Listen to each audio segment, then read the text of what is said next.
Okay, మీరు settle అవుతే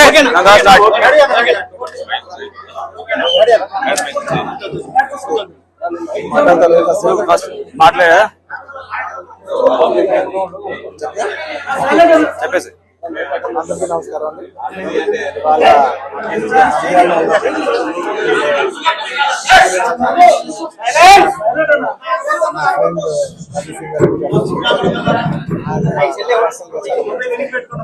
ఎన్నో ఆల్మోస్ట్ 13-14 సంవత్సరాలుగా ఆయన పాలిటిక్స్ లో రాకముందు వారానికి ఆల్మోస్ట్ వారానికి ఒకసారి లేదంటే 10 రోజులకు ఒకసారి 2 సార్లు కలిసేవారు. కానీ గత 5 ఏళ్ళుగా ఆయన ఆల్మోస్ట్ నాకు 6 నెలలకు ఒకసారి కలుస్తాను.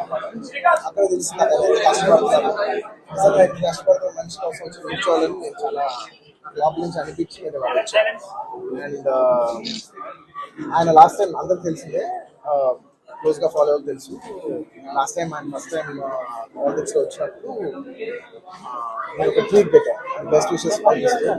నాకు అప్పుడు ఎక్కడో నా మనసుకి నాకు సరిపోలా ఒక ట్వీట్ అనేది. నాకు అంత క్లోజ్ ఫ్రెండ్ ఆయన జస్ట్ ట్వీట్ పెట్టడం అంటే ఆ ఊళ్ళు రావాలి కదా, వాళ్ళు ఎక్కడ నిల్చున్నారో అక్కడికి వచ్చి మనం ఆయన ఏదో జుబ్లీ నుంచి బయటపడడం ఒక ట్వీట్ పెట్టడం కాదు కదా, ఆయన కోసం వచ్చి ఆయన ఇంటికి వచ్చి ఆయన సపోర్ట్ చేయాలి కదా. నాకు అప్పుడే అనిపించింది, చాలా టైం.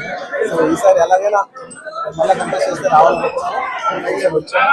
కేవలం ఇది నేను పర్సనల్ గా నా ఫ్రెండ్ కాబట్టి నేను మా వైఫ్ మాకు బెస్ట్ విషెస్ చెప్పడానికి వచ్చాను. I wish all the best Ravi.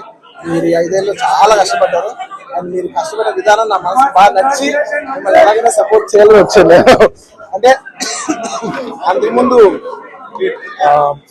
వారానికి 10 రోజులు ఒకసారి కలిసేవాళ్ళం మనం. అలాంటిది మీరు 6 నెలలకు ఒకసారి కూడా కనపడలేదు.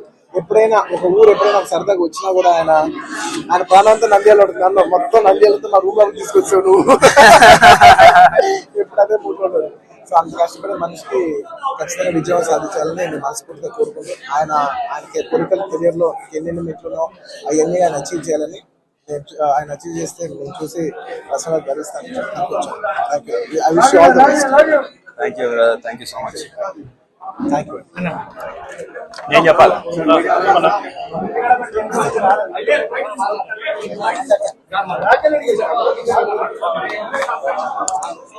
Gracias.